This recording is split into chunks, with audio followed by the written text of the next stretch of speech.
Good morning, everybody. Welcome to the Pensions Board meeting. I'm going to do introductions today because we have got some newer people. I'll start with myself. I'm Dave Wright. I'm a member rep and I'm currently chairing this board. I'm John Hall. I'm a member rep as well. I'm Rebecca Cliff. I'm the Communications and Governance Team Leader.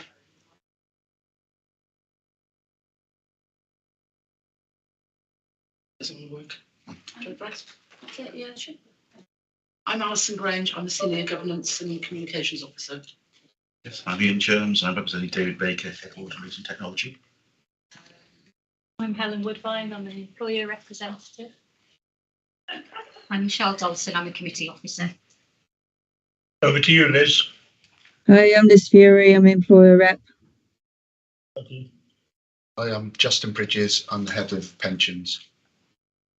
Good morning, I'm Pete Jadson. I'm Pensions Investment and Responsible Investment Manager. Thank you for that. Becky, your last meeting. You should be down there and taking all the notes. Right, we have any declarations? Oh, sorry, any apologies? We've received an apology from Mike Morris. Thank you. We accept that apology from Mike. Accepted. Declarations of conflicts of interest. Do we have any declarations of interest from the members? No. John, no? No. Liz, no. Thank you very much. We're now going to item number 3, which is the minutes of the meeting held on the 17th of February. It's pages 1 to 4 of your documents.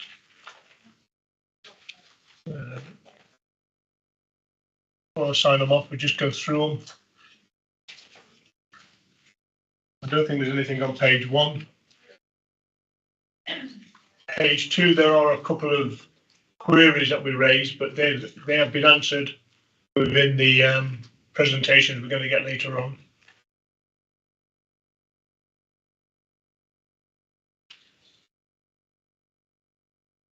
Again, on page 3, the McLeod part is also reported in Debbie's part of the presentation. Debbie's on holiday, I might add again. On page 4. Okay, can I take it that those minutes can be signed? You can. Thank you very much. Yeah. Thank you, Liz.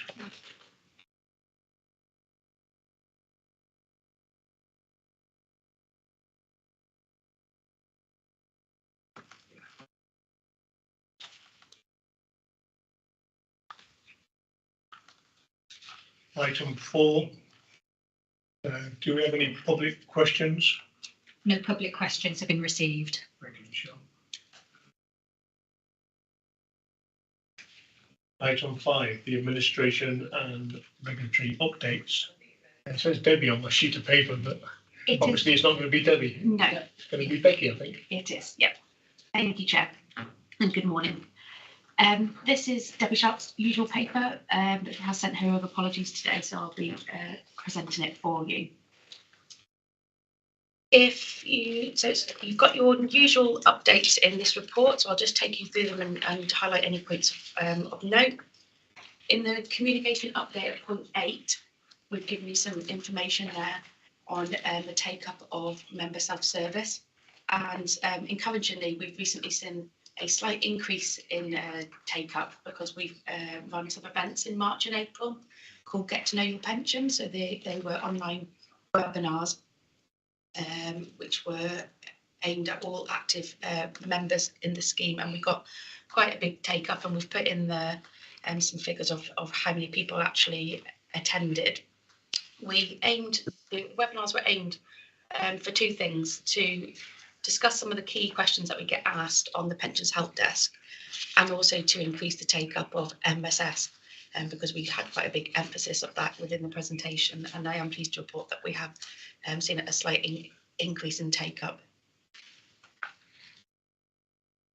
And thankfully, when we sent the feedback form out afterwards, when we asked people would they attend again, the answer was yes. So we obviously made the presentation relevant and enjoyable, and people felt that they learned something about their pension as well. We have recently put a shout out to all employers as well, because we recognise that in-person events are also required sometimes. But we've only had one employer contact us with requesting us to attend in person. Then you've got some figures there at 8.6 for the year 22-23 on how many people opened emails from us. And also we put in there the employer bulk emails rate as well. Unfortunately, that is a bit lower than the member ones. John? Any idea why? I'm that worried a bit. Yeah, it worries me too. Yeah. Yeah. It could be because they're going into junk. You might be able to add on onto this. They could be landed in the wrong inbox. We just don't have an explanation. We've just done quite a big exercise to refresh our employer contacts. So we've actually gone through each employer and contacted them, trying to get a new contact form. It could be something as simple as some people read it in their sidebar rather than actually opening up the email. So the figures could be misconstrued because of that. But unfortunately, I don't have a sort of a definite explanation. You get a read receipt, do you, from each employer? That's exactly where those figures come from. Yeah, so the software system we use. So if they open up in the sidebar, you won't see those read receipts anyway. That's right. Well, Yeah, it looks like they haven't opened them. that's right, and we can drill down. Sure, Ian can confirm. Yeah, that's right. That my understand's correct. Thank you, Ian. And we can drill down and see who's opened it and who's clicked on links. So we've got that information if someone does question whether they received something. So we do have that reporting. But yeah, unfortunately, those figures are lower. However, we have we recently changed the template, tried to just make it look a little bit different. But it's something that we still want to do this year, perhaps with some personalisation. Dear John, if you know, think if we can, but yeah, they are unfortunately lower than we'd like. Are you using sort of bulk newsletter? Yeah, we use a system called Gov Delivery, and that's what the council uses actually for to send all their council updates. It's a national sort of tool, really. Yeah. So it's sort of like MailChimp and that sort of thing. Yeah, it's exactly. Yeah, it's a government version of MailChimp. We're not actually allowed to use MailChimp. But yeah, it's a government equivalent of that. Yeah. Does that show people's email addresses? It shows, so the information we get from Gov Delivery, it shows who's opened it, and that's, so we get a full report back, how many times people have been in it, how many times links have been clicked and where those links have gone. So if we've embedded articles, for instance, with a read more here, we know how many people have clicked and sort of done that.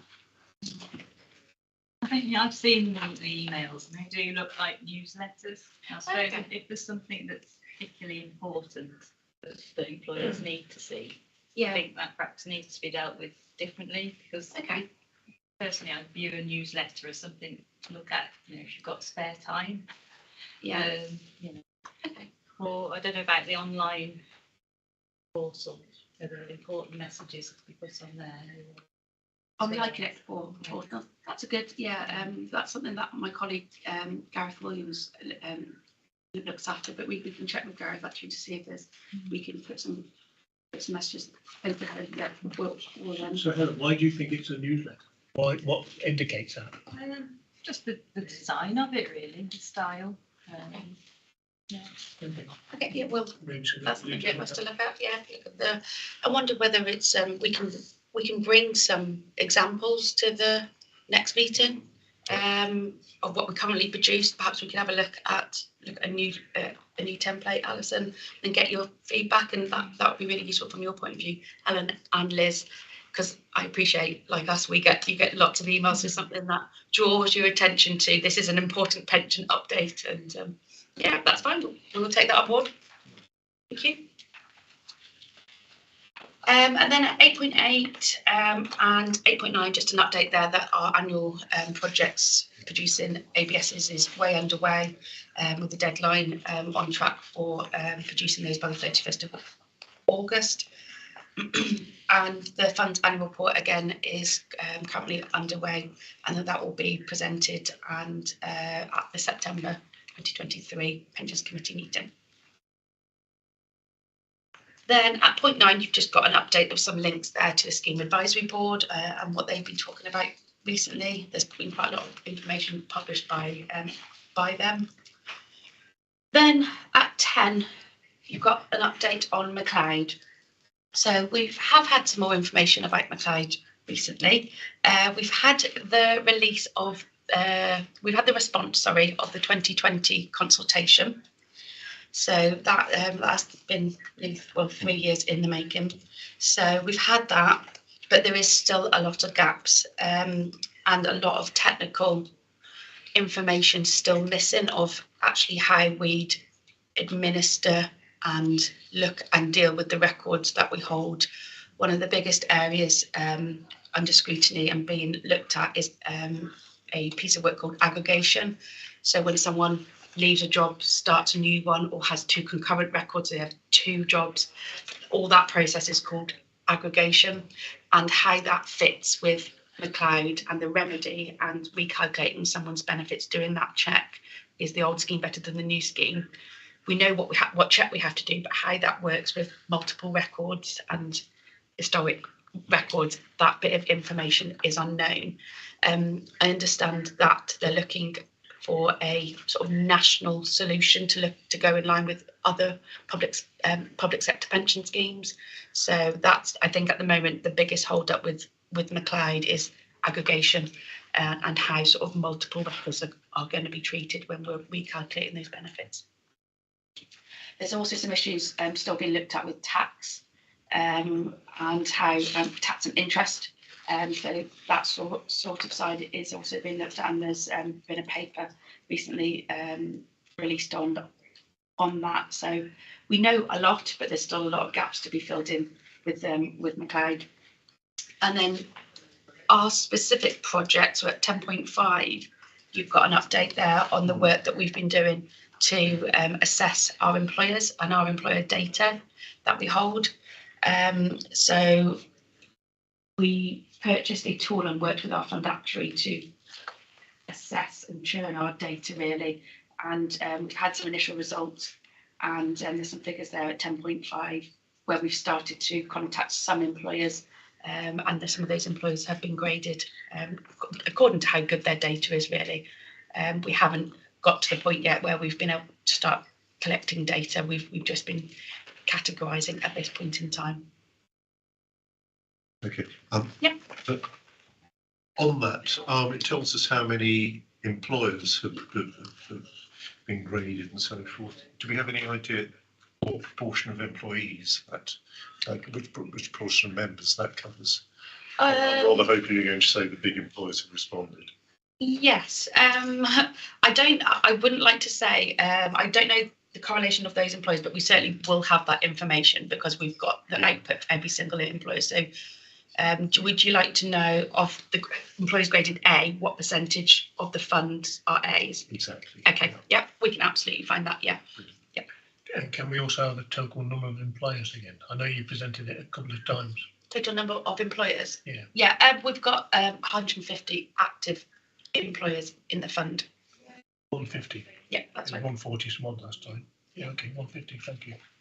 There's sometimes, well, there's more who have just deferred and pensioners, but those are the active employers, the ones that have just got active, not just active owners, but people who are paying, should I say.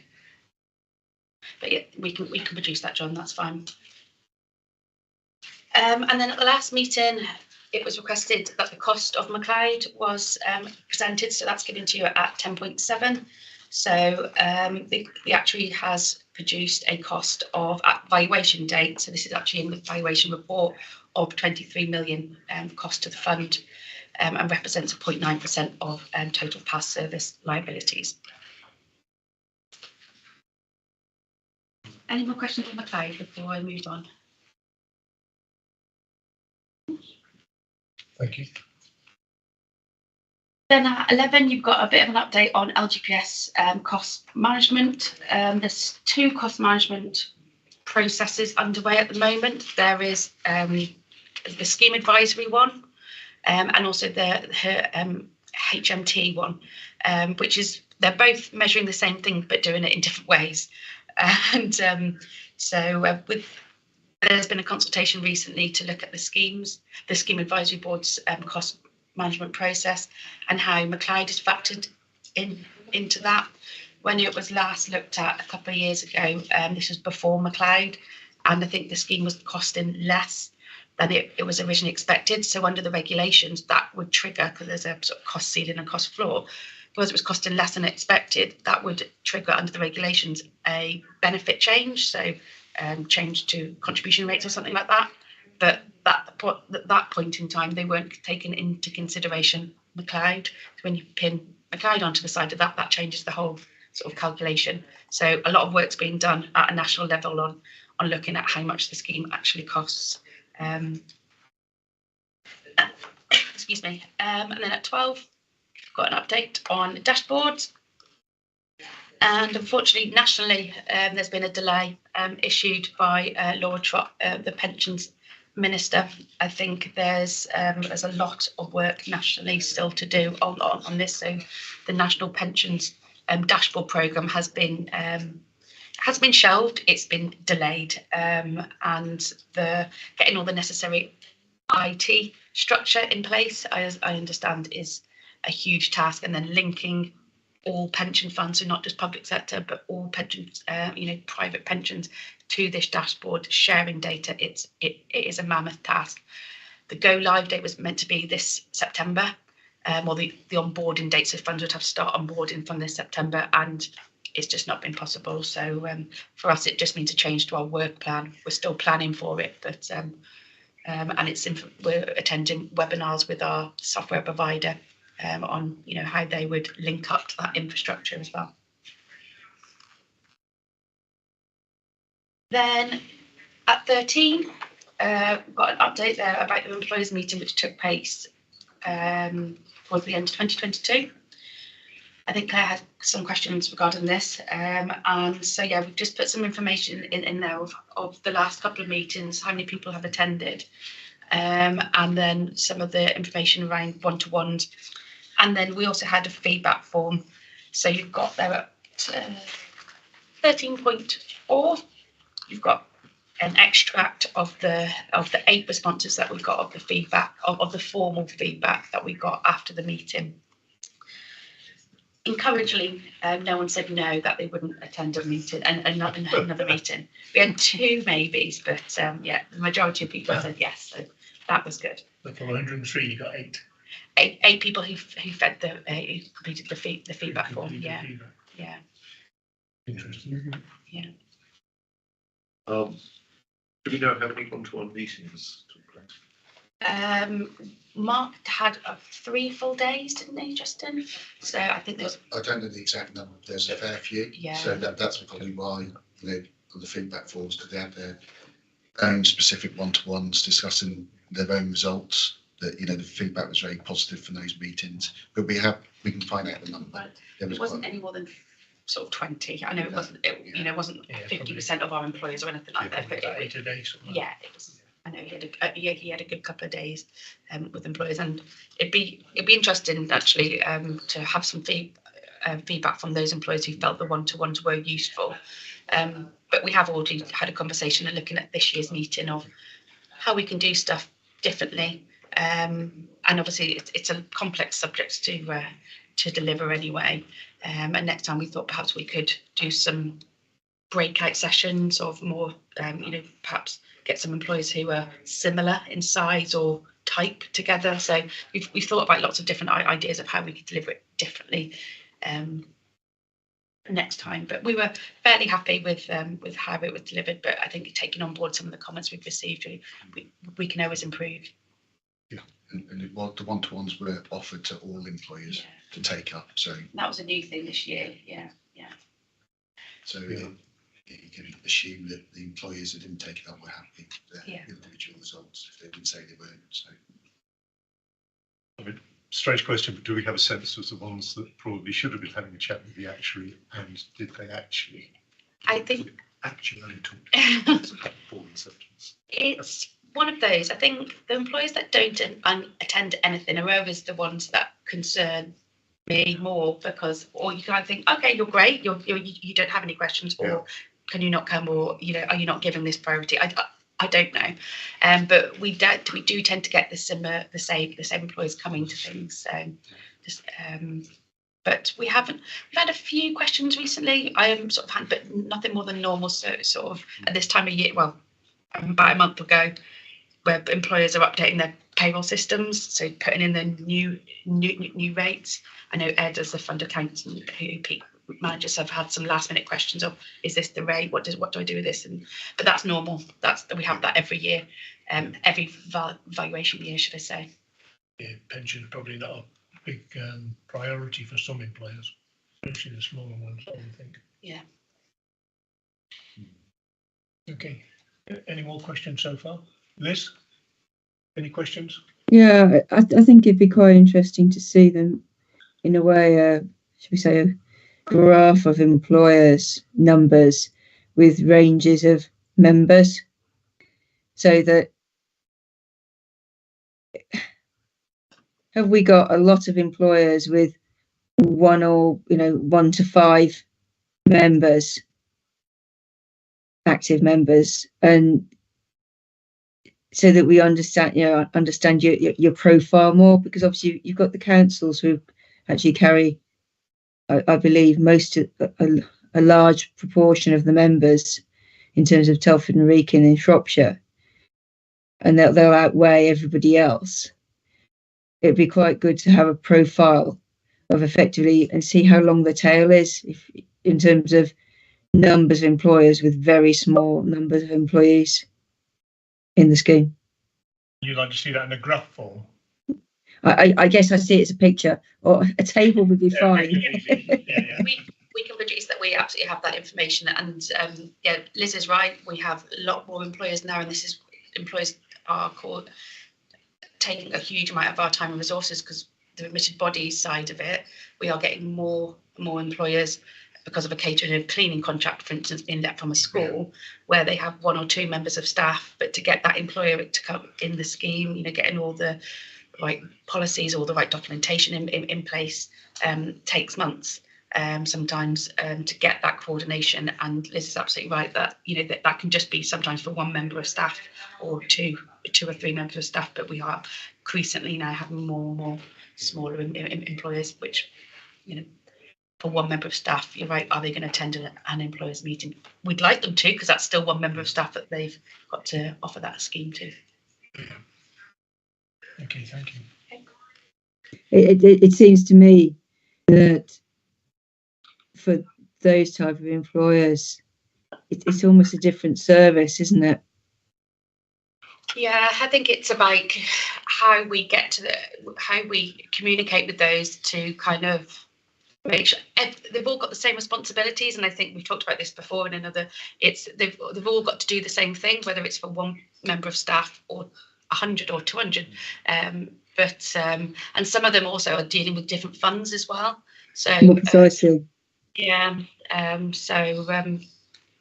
But it's certainly something that we can go back and have a conversation around of. If we give you our employer profile as well, and it's something we can have a look at for the next employers meeting, which we haven't actually set the date for yet. So that's something that we need to consider as well. Thank you. Thank you. Thanks, Liz. Then at 14, we just let you know that we have started to look at a fund business plan.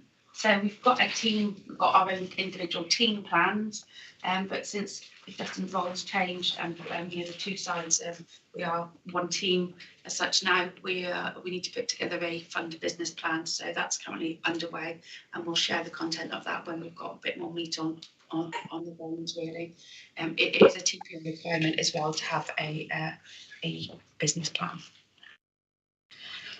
Then at 15, you've got an update from the spring 2023 budget, which was quite pensions heavy, actually. So there was an increase in the annual allowance limit from 40,000 to 60,000. So that will mean there'll be less people being caught by that in terms of a tax charge this year. It probably won't really come into effect until the year after, so the 2023-24 tax year. Yeah. The government are abolishing the lifetime allowance completely from next April, and at the moment they've said that anyone who was affected by the lifetime allowance won't have a tax charge for this year. So there's a lot of work to be done in terms of our communication with that, because a lot of our documentation mentions LTA. We've got processes in place to sort of capture that. But that's something for all pension schemes to consider. That's quite a significant. That's 2 years away, isn't it? It is. 24, 25. Yeah, but it's still embedded in all of our letters and in all of our communication, and so we just need to we're aware of that. We have updated or started to update lots of things. So quite a big change in the spring 2023 budget in terms of pensions and tax. Then at 16, you've got an update on the funds frozen refund project. So that's continuing with us writing out to people who haven't told us that they've moved. So of the 435 people that we've written to at the date of drafting this report, we had 87. We've been able to pay 87 refunds. So not as many as we'd like, but plowing away at them, chipping away, should I say? Really, not chipping away. Yeah.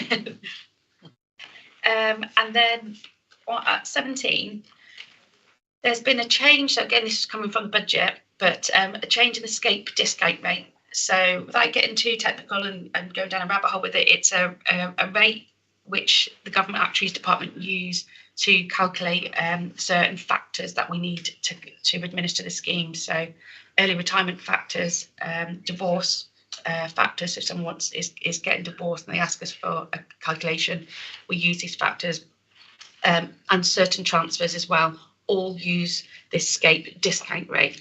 The government are changing that, so we've got certain calculations on hold at the moment. So if someone requests, but that's as on advice from government.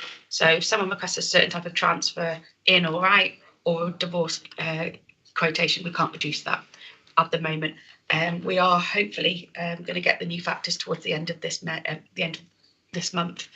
But that's all the government's pension schemes across the country. It's not just us affected by that. So do you notify that person? Yeah. Might be getting divorced that there will be a delay. Absolutely, yeah. So anyone who's calling through on the phone, we're logging that and noting it, but we are just stockpiling them at the moment. But that person is notified. If they email in, they obviously get an email back from us saying, thanks for your request. This is on hold because of X, Y, Z. So, yeah. And I think that's the end of my report. I'm happy to take any additional questions. Thank you. So members, any questions for Becky? John, no? Liz, no? No, thank you. Okay, thank you very much. Thank you. There is one recommendation on there at 3.1 on page 5 that the pension board members are asked to note the contents of the report. So noted. Thank you.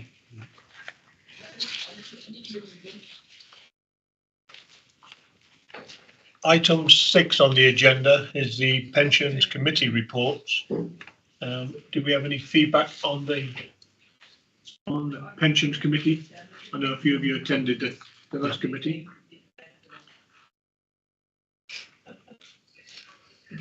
A couple from me. Again, pensions committee, no reps from Telford and Wrekin, one of the biggest employers. I appreciate they was going through the changes for the because they've just done the elections, but hopefully we'll see 2 on the next one when you get the names. The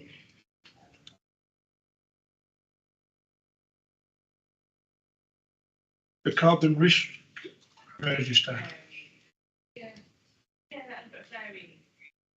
There was a question about carbon risk, and I think Brian raised it about training. Is there any training required for either the committee or the board? Do we require training, Peter? Simon raised the question about carbon training. What we decided at the moment is we said, yes, we can deliver training, and we will deliver training. But what we're going to do is wait for the new members, possibly from Telford, because there seems little point in having to run it twice effectively. Yeah, I fully agree. So what we'll try to do is put some sort of training in place, probably prior to the September meeting. But depending if that goes over the summer holidays and that makes it unavailable, then of course we may make it later in the year if that makes it more accessible. But that would be open to both board and committee. Yeah, super. And I think the last part of it was the In Touch. Did they one of the committee members raised about the In Touch, I think, but Yeah. I think you've already answered that. Yeah, so the In Touch still goes out twice a year. In autumn, it goes out to everyone in paper format. In spring, it goes out to in paper format to anyone who's requested a paper P60. If not, they get it via email. Okay, do we have any more comments from the Pensions Committee? No? Thank you. Item 7, update on the LGPS Central Chairs meeting. Last night I did send out an update for you. Hopefully you've had a chance to read it. If you haven't, I'll give you a couple of minutes now to read it. It was a good meeting. The next one's in October, as I've said on the bottom. Mike's kindly agreed to.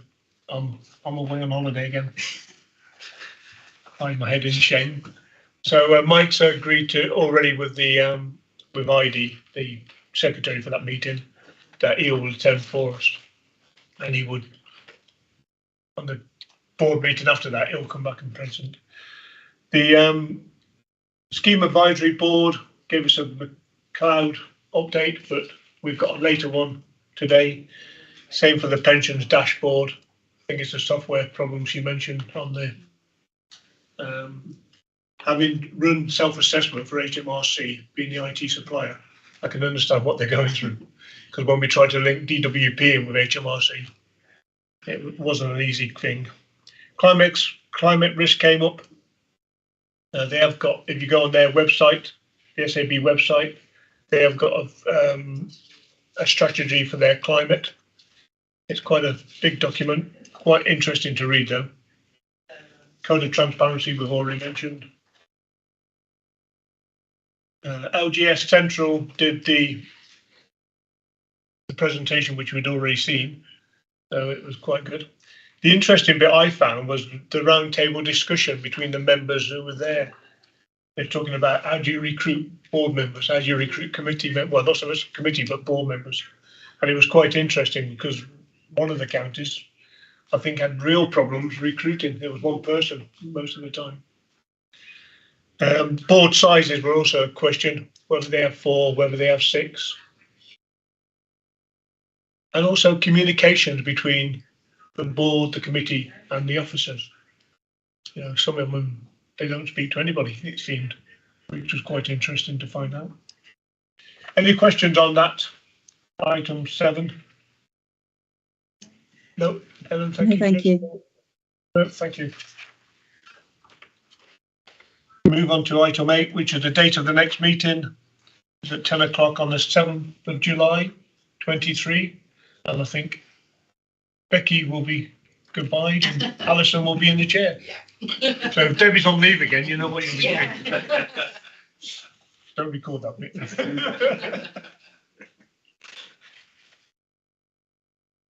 For item 9, we have to exclusion of press and public to resolve that in accordance with the provision of Schedule 12A of the Local Government Act 1972, Section 5 of the Local Authorities (6) Executive Arrangements (meetings and access to information) England regulations paragraph 3 on the council's access requirement requires us to exclude them. So could we turn off the recording, please? Now,